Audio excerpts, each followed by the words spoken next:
everybody. So I'm doing my rebounding today, and this is where I'm getting my lymphatic system moving, and the lymph system helps detoxify your body. So today I wanted to talk about living ancestral. So this is the way that I've started to live. I grew up with some of these principles, but I also grew up in the TV dinner era. And I remember how excited my mother was when we got a microwave. And we had these things called TV dinners. Hey, Juno, come here. Bring your bone over here. Sorry, she's shaking the camera here. Come on. She's eating Ancestral today herself. So anyways, I grew up learning how to hunt and process foods, holding a knife, probably at around 3.5 years old with my family. It's a multi-generational process to process wild game in my family. We grew up using our garden and our orchard to provide a lot of food. But my first memories at 3 years old were gathering wild plants, actually dandelions. They were an invasive species, but gathering wild plants to help feed my family. But today I wanted to talk about a lot of the principles that I've applied to my life and how I think maybe it might be able to help you. So I've always been a hunter. I grew up learning how to hunt from my grandmother, and she took me squirrel hunting, and I found a lot of peace in that. And it wasn't always harvesting in my earlier years. In my youth, we just hunted, and I wasn't really that successful. And I became more successful as I learned wildlife habitats and acted and thought more like the prey that I was hunting. And I love to process that wild game for my own food. So I hunt, fish, trap, gather, and grow a majority of my food, and you can learn how to do that too. By the way, I have a website called Volume and Outdoors, and I also, my email is kellie@yahoo.com. I do teach survival, so if there's ever any of these principles that you want to learn, just get a hold of me, and I'll teach you. So I learned how to harvest wild mushrooms, and I used to read a lot of really nerdy books on those types of topics when I was a kid, before survival was cool, before thinking back about ancestral roots was in vogue again. So one of the principles that I think is very important is just to eat real food and eat more plants than the standard American diet. And so eat foods that you actually have to prepare. So don't rely on processed foods for your diet. You'll be healthier, you'll have a lot more vitality, and you'll reduce your disease risks if you do these things. So once again, live ancestral. Work for your food as much as possible. And if you don't know how to harvest, grow, hunt, fish, trap, gather any of your food, feel free to contact me and I'll teach you some of those techniques. And so when you're working for your food, it's pretty cool because you are actually doing a lot of exercise, you're getting in touch with nature, you're doing forest bathing, you're in a lot of cases maybe sitting on the ground and hiding and watching the animals around you. So you're becoming grounded, and you're in the hot and cold. So that's really important. So think like an ancestor. They spent time every day, depending on where they lived, out in the elements, in the cold, in the heat. And they often did this multiple times a day. They also moved multiple times a day. So they weren't sedentary to much degree. They might work on a project, but then they would get up and move. And they'd be moving every hour. My grandmother's 98, and one of her principles for longevity is that she moves every hour, multiple times an hour. And another ancestral habit was, as I mentioned, earthing or grounding, being in touch with earth. When we see a lot of indigenous peoples around the world, they're sitting on the ground or they're standing on the ground with maybe some moccasins or even barefooted. And so that's really important to get in touch with the Earth's electromagnetic field. And they also are in natural light. They didn't have all this man-made light. So limit your man-made light. If you're not familiar with the dangers of blue light, you really need to look up the work of Dr. Jack Cruz. Dr. Mercola also talks about it as well. And there's many, many other people around the world. They also talk about the dangers of the electromagnetic fields that we create in our environment, and especially what's to come with 5G. So if you're not familiar with those, and you think that it's just bunk, there's so much evidence to show otherwise. And there are ways that you can protect yourself. So if you're interested in some of those techniques to protect yourself from our man-made EMF, like for example, my iPhone here, it's probably the same as 5 different supercomputers from maybe the 1980s or the 1970s. And so we're carrying it around with us. My friend just this week showed a picture of herself with her right hand where she carries her phone.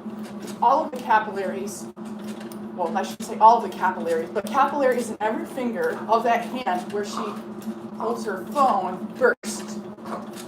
So it's affecting us. The more screen time kids have, the more blue light kids and adults have, the less natural light they have, the lower the dopamine they have, the more unhappy they are, the more disturbed their sleep is. Every cell in our body has circadian rhythm to it. So let me repeat that. Every cell in our body has a circadian clock.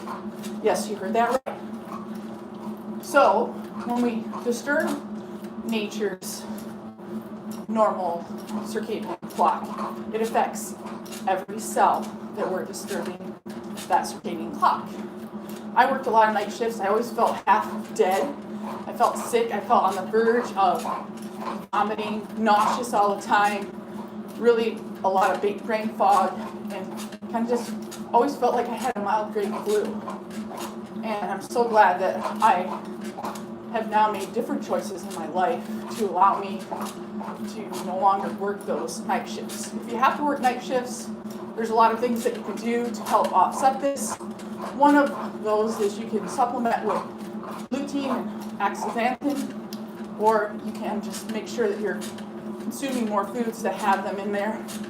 That will lead to macular degeneration and eye issues, and that comes from the problems with too much blue light and inappropriate doses and inappropriate times for our natural circadian clock. And so that also will affect other processes in your body, including your sleep and your brain. It's really just a slippery slope. And also sleep with the moon. So whenever possible, start getting ready for bed, maybe around sunset.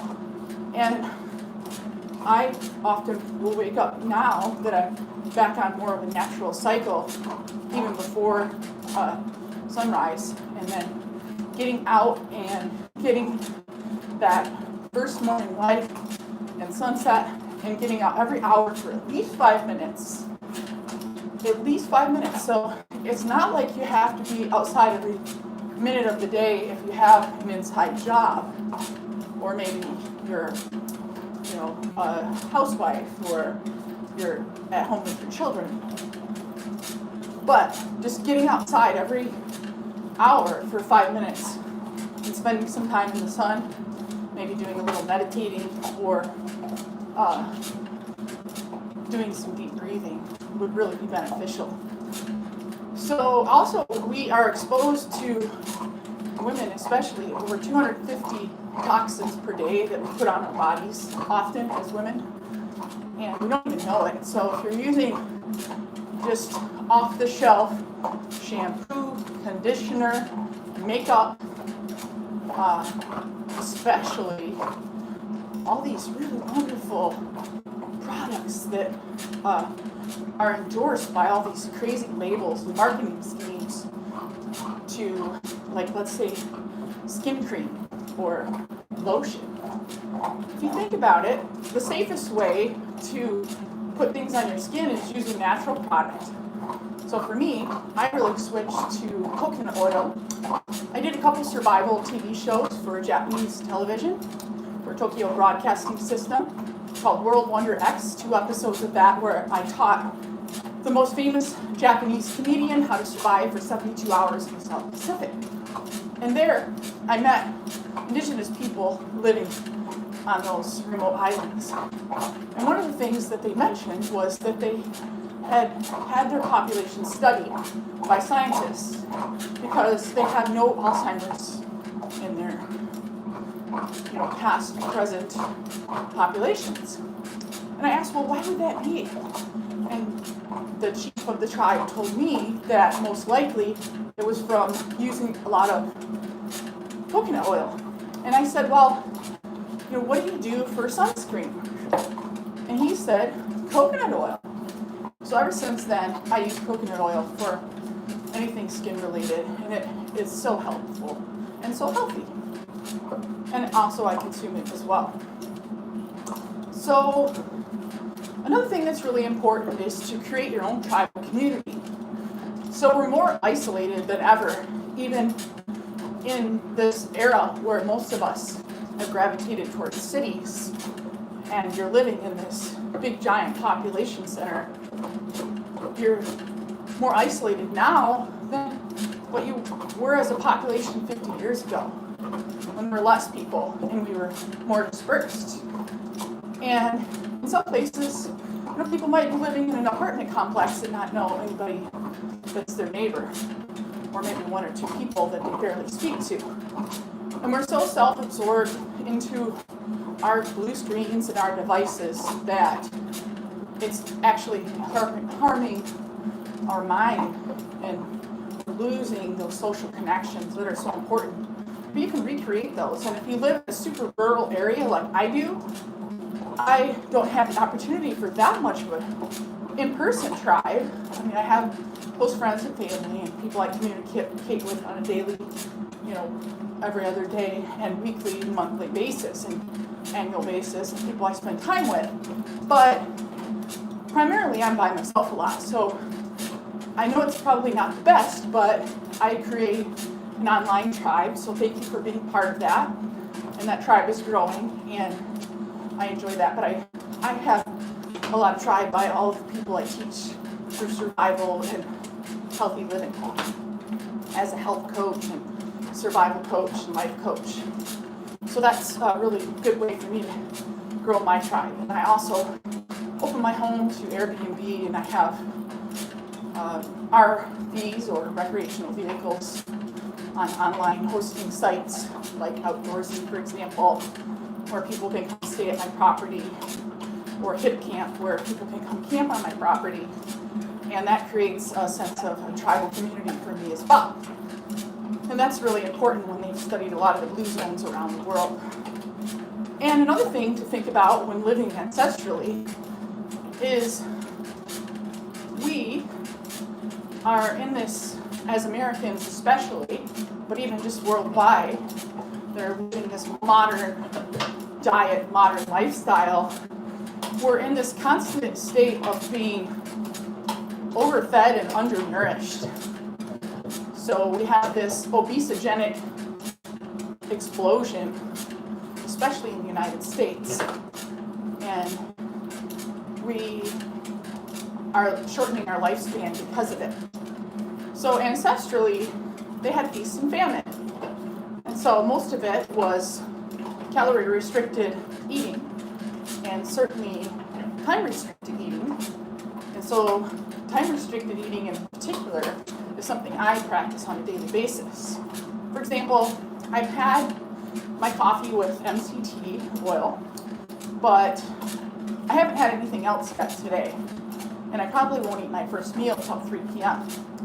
And then I'll have a couple of very nutritious meals within a short time period, with my last meal probably being finishing up about 5:30 p.m. So then I'll stay in a fasted state the rest of the day. And that will allow my digestion to actually heal. Some people don't even really know what it's like to feel hunger.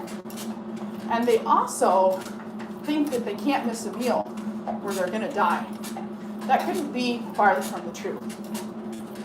And if you can fast for 2.5 days, you create autophagy. And there are different studies that say anywhere from 2.5 to 3.5 to even 6 days of fasting create stem cells. So I'm not a scientist and I don't know exactly which time frame is correct, but I often do 2.5 day fasts and I feel amazing. I have a lot more energy.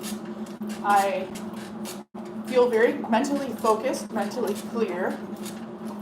First time I did it, I could not believe it. For the first time, I just felt very free. So if you want some creative time to do something that you want to do, that you've been procrastinating on, like maybe start on your book or write a project, letter, whatever, painting, then I would really recommend fasting for 2.5 days, and you'd be absolutely astounded at what would come out of your brain.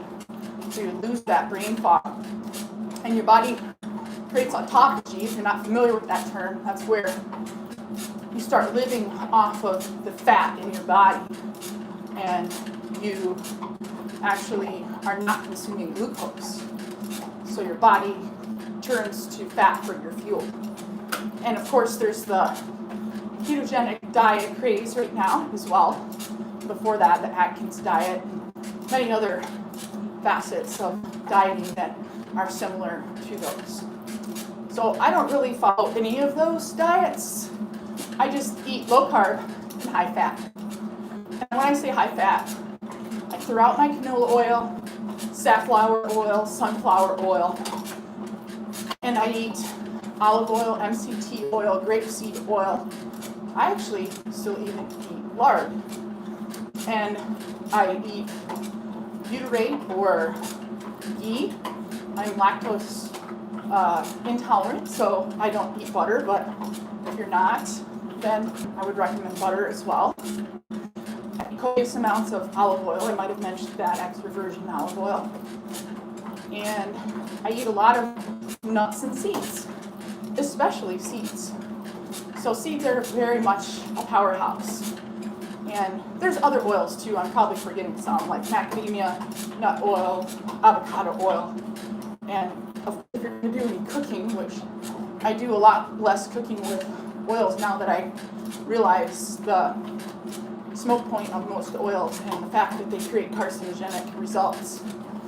So avocado oil is one that I typically will cook with at a low temperature if I'm going to do any cooking. But what I've done instead is I might simmer something with water, and then after I've taken it off the heat, I add my oil of choice. And it's really scrumptious. And the oils don't lose their nutrients, and they also are not carcinogenic. And let's see, what else can I talk about? So yeah, just remaining in a fasted state, whether that's what you want to call intermittent fasting, or prolonged fast, or calorie restricted eating, which I find difficult to do, but some people have better results with that. Or for me, I love food so much, I just try to eat a lot of nutrient-dense foods, micronutrients, especially a lot of seeds. So let's get back to seeds. So for example, sulforaphane found in broccoli is one of the healthiest foods on the planet, in my opinion. And it is shown to be a cancer inhibitor, and it actually activates heat shock proteins. It's even been shown in a study in 2017 that came out that it helps, whether it's children or adults with autism. And it's actually healthier than the typical antioxidants we might think of, like vitamin C, because vitamin C only stays in our body for a little while and then it's excreted through the urine. Whereas sulforaphane is shown through scientific studies to stay in the cell for at least 2 to 3 days. So that's really important. So it's not an actual antioxidant. It is, I guess, maybe like an antioxidant, like mimicker. And so sulforaphane comes from a lot of the families, like the brassica family of vegetables. Like, of course, we have our favorite, the broccoli, which is a real big powerhouse, and things like Brussels sprouts, but it's actually several hundred brassica members of the family, including one you've probably never heard of unless you're into your health, which is called moringa. It's from the tropical region, and it actually comes from a tree. And it's a very dense powerhouse that I try to consume every day in the form of a powder when I make a green smoothie or I add it to my soup when it's done. So those sulforaphanes are really good for a lot of things. So not in the brassica plants, but they're created through those plants. And so they actually enter all the cells in your body. So it's really important. And they also help the detoxification pathway. So they're helping you naturally detox. Well, if you were an ancestral person, you may not know all of those scientific details, but they're found all over the world, those in the brassica family. And they were consumed by indigenous peoples all over the world. And that's just one product that ancestral people ate. Just one example of the health benefits. And so if you're eating stuff like, pizza delivered to your door and all that kind of thing, and that's your standard diet, you're not going to be getting those nutrients that are so important. And by the way, cooking destroys those nutrients in the brassica family for the most part.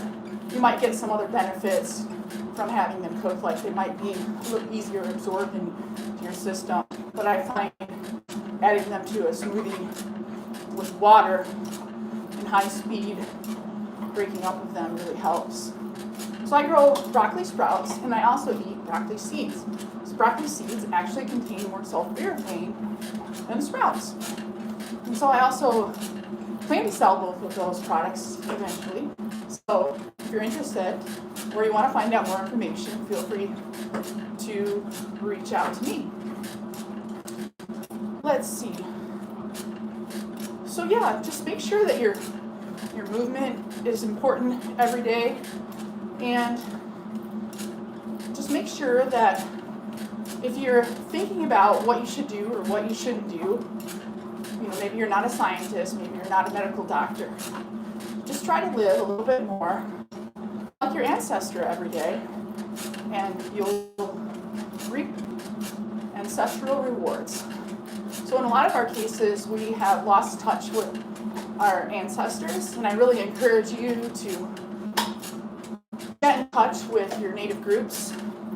And I have learned so much from the Ojibwe elders in my community, and they constantly teach me. They also help me learn things like doing sweat lodges, and I made my own drum out of deer hide, rawhide, and then adding that kind of music into my life and the community of drumming.